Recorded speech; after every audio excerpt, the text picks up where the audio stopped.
Hi everybody, it's Miss Garcia. We are on day 3 of Wizard of Oz for the fantasy book clubs that we are doing at school. So I wanted to do a quick review. So this was the page we read first. And remember, we're talking about a fantasy book, right? And as you recall, fantasy has to do with things that are unreal, things that could not be real. And I was just noticing, I look at this, and this all looks pretty real, right? That's a real farm, or it could be. It's a real dog, or it could be, and a real girl, and a real bird. All of this seems pretty real, right? Here's a cyclone or a tornado. That happens for real. There's chickens for real. All of this looks like it could be real. So up to now, it seems like this book could very well be maybe a historical fiction, right? But the people and the setting so far look real. Right here we have a house being drawn up into the cyclone. That could be real. And a person in a house in a cyclone. We talked about how probably you wouldn't be asleep soundly if you were in a tornado, but even so. Up to now, things seem pretty real. So today, I want you to keep your eyes out still for who the characters are, what the setting is, and then if we encounter any new characters or new settings, I want you to think about whether they would be considered real or part of a fantasy genre. So let's go ahead and read. Dorothy was awakened by a shock. What had happened? Toto put his little nose into her face and whined. She sprang from her bed and, with Toto at her heels, ran and opened the door. Dorothy gave a cry of amazement and looked about her, her eyes growing bigger and bigger at the wonderful sights she saw. The cyclone had set the house down, very gently, for a cyclone, in the midst of a country of marvelous beauty. Banks of gorgeous flowers were on every hand, and birds with brilliant plumage sang in the trees and the bushes. While she stood gazing at the strange sights, she saw coming toward her a group of very queer people. They were not as big as the grown folk she knew, nor were they very small. In fact, they seemed about Dorothy's size, although they looked much older. The 3 men and 1 woman all were oddly dressed. They wore round hats that rose to a point, with little bells around the brims that tinkled sweetly as they moved. The men's hats were blue. The little woman's hat was white, and she wore a white gown sprinkled with little stars that glistened in the sun.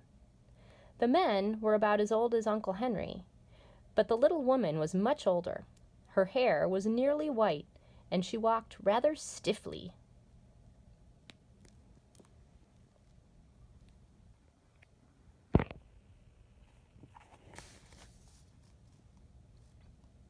They drew near a house, and the little old woman walked up to Dorothy, made a low bow, and said, "You are welcome, most noble sorceress, to the land of the Munchkins.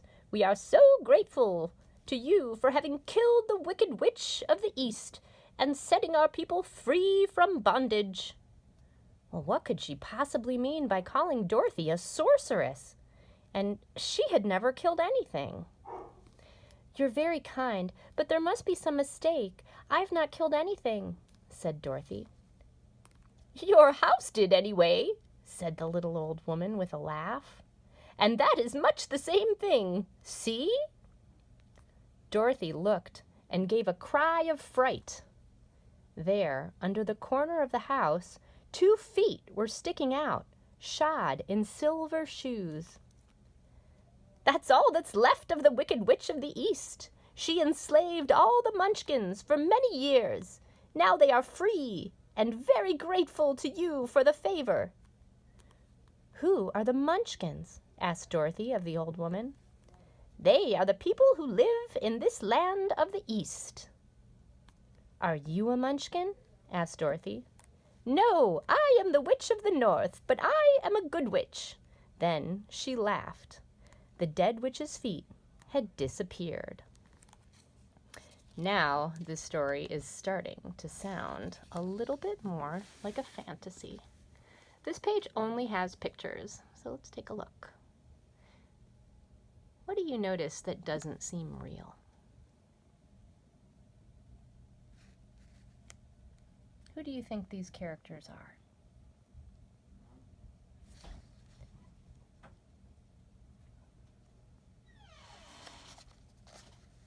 Look at that guy.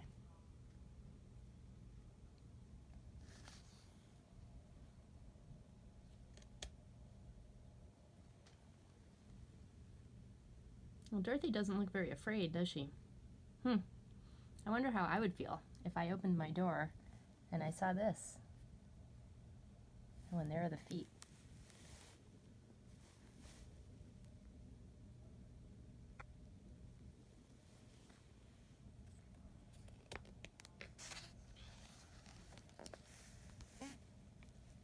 This is the last page we're going to read today.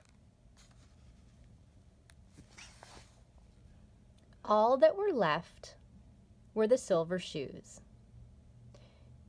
She was so old that she dried up quickly in the sun. The silver shoes are yours. She shook the dust out of them and handed them to Dorothy. There is some charm connected with them, but what it is we never knew. I must go home to my aunt and uncle in Kansas, said Dorothy. I'm sure they're worried. Can you show me the way? The good witch said, The land of Oz is surrounded on all sides by a great desert. You must go to the City of Emeralds. It is ruled by Oz, the great wizard, who is more powerful than all of the witches together. He may help you. Dorothy asked anxiously, How can I get there? The road to the City of Emeralds is paved with yellow brick, said the witch. So you cannot miss it. You must walk through a country sometimes pleasant, sometimes dark and terrible. However, my magic arts can help keep you from harm. No one will dare injure a person who has been kissed by the Witch of the North. And she came close to Dorothy and kissed her gently on the forehead. Her lips left a round, shining mark. Then she whirled around on her left heel 3 times and straightway disappeared, much to little Toto's surprise. But Dorothy, knowing her to be a witch, had expected her to disappear in just that way, and was not surprised in the least. So that is the end of the chapter for today. And some interesting things happened, right? Dorothy's house landed in a very strange place, right? She's in a new environment, right? A new setting. And how does she react to that setting? What did you notice about how she, what did she do? How did she act when she came to this new place? Yeah, what new characters did we meet? I hope you liked this part of the story, and please make sure to go to Seesaw and answer the questions for today, okay? And we'll see you tomorrow. Bye.